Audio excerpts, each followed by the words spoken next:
Hello, hello, hello. Hey, everybody.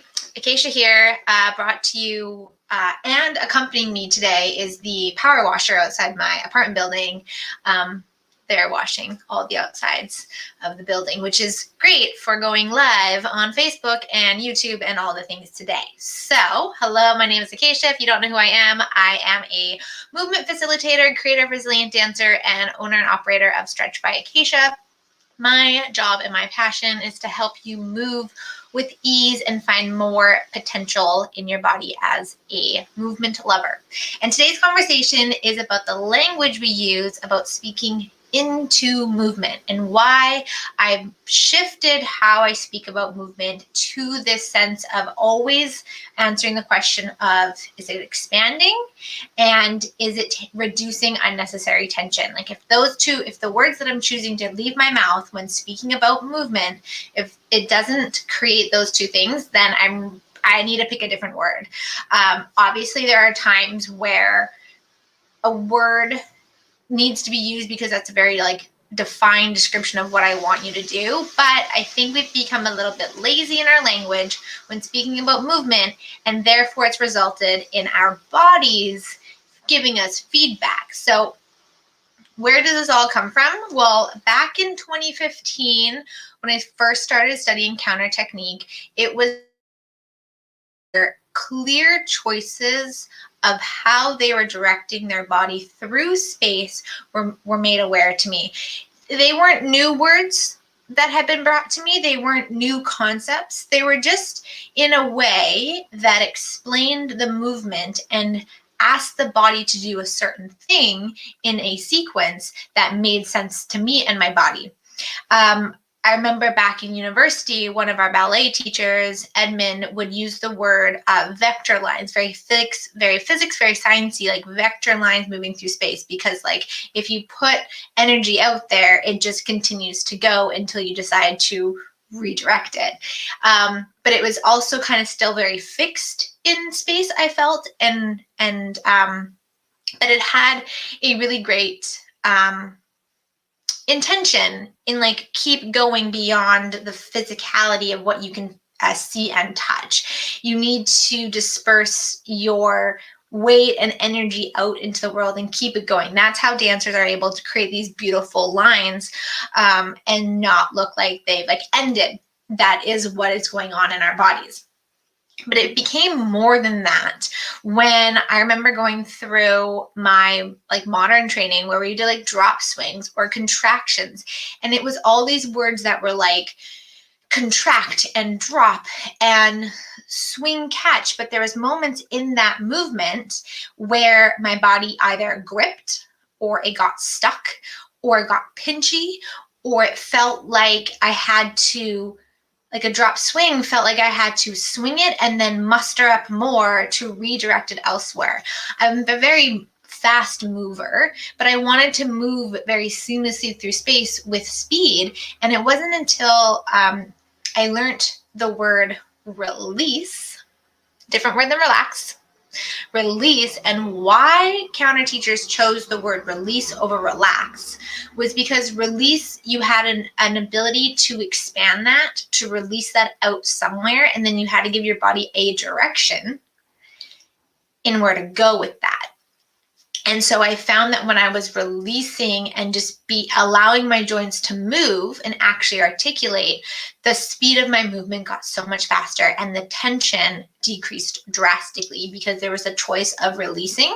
I always tell my clients in stretch therapy, your fascia is like a compression sock or like a hose. And if we're really tight and tense, I'll go over here so you can see it. If we're really tight and tense, we're gripping that.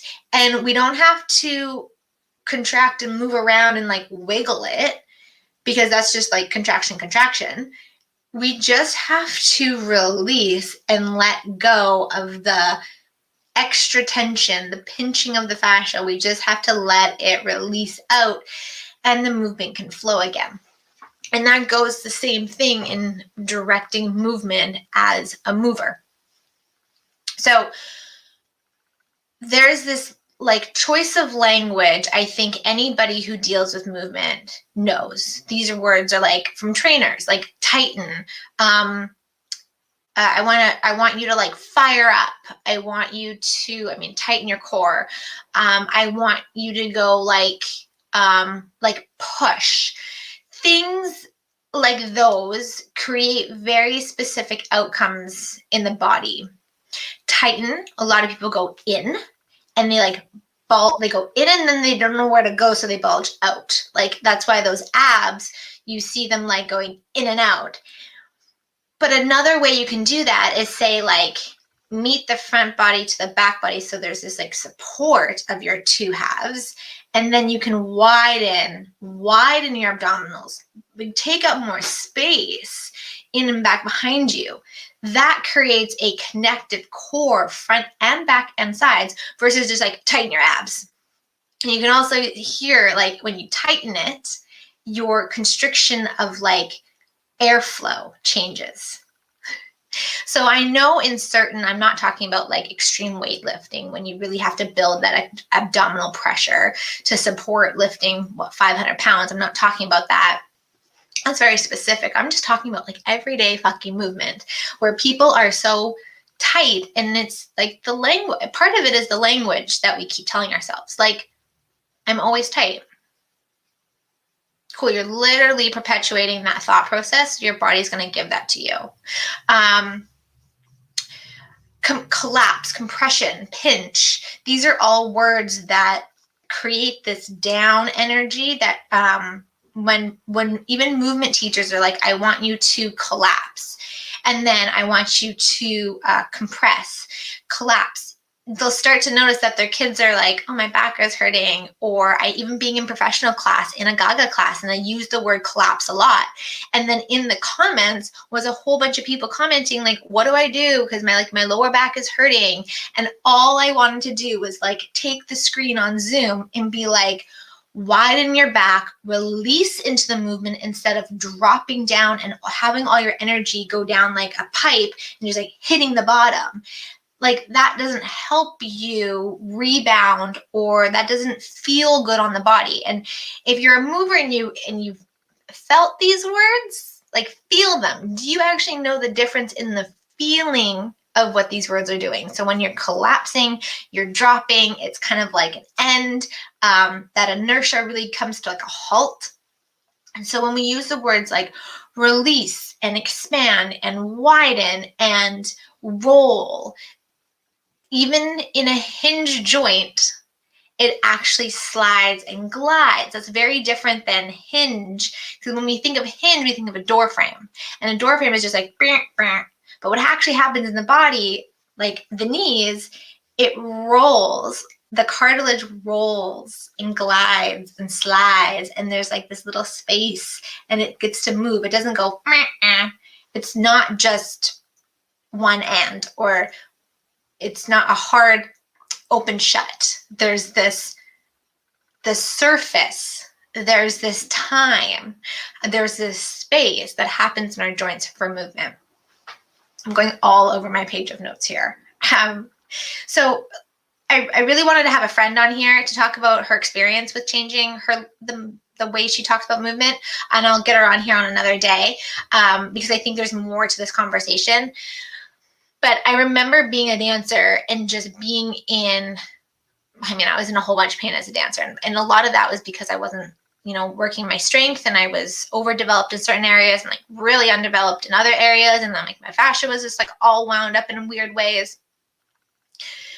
But even when I started stretching and working out, I started to apply these movement dance tools, I guess is where I first learned them in the dance world, and brought them over to my stretch world, brought them over to my fitness world. And even when you're wanting to do a chest fly, or an external or internal rotation of the shoulder joint to like work the rotator muscles, are you using language to cue your body in a way that sets you up for success? That tells the body exactly what you want to do. Because most people are probably not aware that you're rolled in, you're collapsing instead of lengthening, engaging, And rolling the shoulder joint, not just opening and closing the hand, but like, where's the movement happening? Speaking to that joint, and I'm rolling the shoulder joint in and rolling it out. I'm not pulling it out and putting it back in. So again, language. I love the word, instead of tighten, we activate, or we widen, we engage. These are all words that mean the same thing, but have a different energy behind them, I believe. So like the word tighten, I just, if I could movement-wise describe what tighten is, it's like, it's like my body just goes, my muscles go, okay, I'm in a confined area. Okay, I got it. But when I want to expand and engage and meet my front body to my back body and like widen myself, I feel connected, way more connected in my core and in my abdominals and in my muscles. And my muscles, if I can visualize it, go, okay, we're ready. Like I got that fiber and I got that fiber and we're all expanding. And there's more of us engaged to get ready for whatever you want us to do. We were talking about in class today, back leans in counter class. And I was talking to my fellow colleague in the studio, Erin, about how, like, do you remember when your ballet teacher would say, go up and over? And she was like, yeah. I'm like, do you feel like the weight still goes down the spine? Like you still feel over, like this slight compression somewhere along the spine. And I was like, I feel like my QLs too, when I go up and over, just kind of go like this. Like, she's coming over. She's coming over. Instead of widening the ribs, I mean, I'm very much learned all of these ways through counter technique, but it's the practice of it. And it's using it in your own body. Like for me, that up and over now is a language in my head that's widening. And then I think about my QLs expanding. And then I think about my sit bones and my head still being so far away from each other while in the back bend. And anywhere that I feel that little like compression moment or that squeezing moment, I just expand it. I soften and expand. And I haven't had any sort of like discomforting pain in what used to cause me pain. And it invites a more connected, effective, dynamic result, shifting you out of old habits into new habits that are a lot more effective and dynamic, and create a result that's, in my opinion, more for the body. It creates more for the body, more opportunity, more range of motion, more flexibility, more length, easier time for you. So just taking a second, if you're a teacher and you're saying words, or if you're a fitness trainer and you're saying words like tighten, and you're noticing your client going in, and maybe you haven't even been aware that like tighten, people are like shrinking themselves. They're, what if we were to do a bicep curl and lengthen our shoulder girdles to the side, like widen them? Like instead of gripping and pulling in the muscle, could we create a strong lengthened muscle just in the way we choose to direct our body through the language that we use? Choose to direct our body creates an effect by the words we choose. Yeah. So speaking into the movement that you want to have, create the movement through the language that you can give yourself and give others. So this was my whole spiel today. I just wanted to come on here and talk about this. I really enjoy coming on here and chit-chatting, building this going live muscle. Sometimes I have these conversations in class, and I wonder how many other people have these conversations either by themselves or with other people. So this is me bringing my internal thought processes and behind the scenes conversations out to more people, because we also live in a world where, even though we're in the studio, I'm in the studio with like myself or one other person, and I always wonder what other people talk about or think. So this is me doing it and sharing. If you enjoy any of these conversations, if any of these conversations have made you kind of think about something, or like you really took something away that's like beneficial for you, let me know. I love to hear feedback. And if you're someone watching these and be like, I want to talk about that, or like, hey, have you ever thought about this? Like, what do you think about this subject? Reach out to me. I'm more than happy to connect and bring you on live. It's super simple here. So other than that, speak into movement. Find language that encourages expansion in the body and decreasing tension. If you want to learn how to build a language and direct the body through stretching, I have the Date with Your Fascia stretch classes coming up. You can still sign up for drop-ins or a package. Everything is on my stretch website, www.stretchbyakeisha.com/expand club. Under the Expand Club is the new class, Date with Your Fascia, the stretch experience. And we'll be meeting Sundays at 9 a.m. Pacific time to flow you through varying sorts of stretches, really with a fascia awareness and directing the body through space. It's been super helpful for me in my own stretch practice to have this awareness of the fascial nets to work from and work with. And so, after people have been reaching out and requesting those, I finally put the classes together. So feel free to head over there and sign up.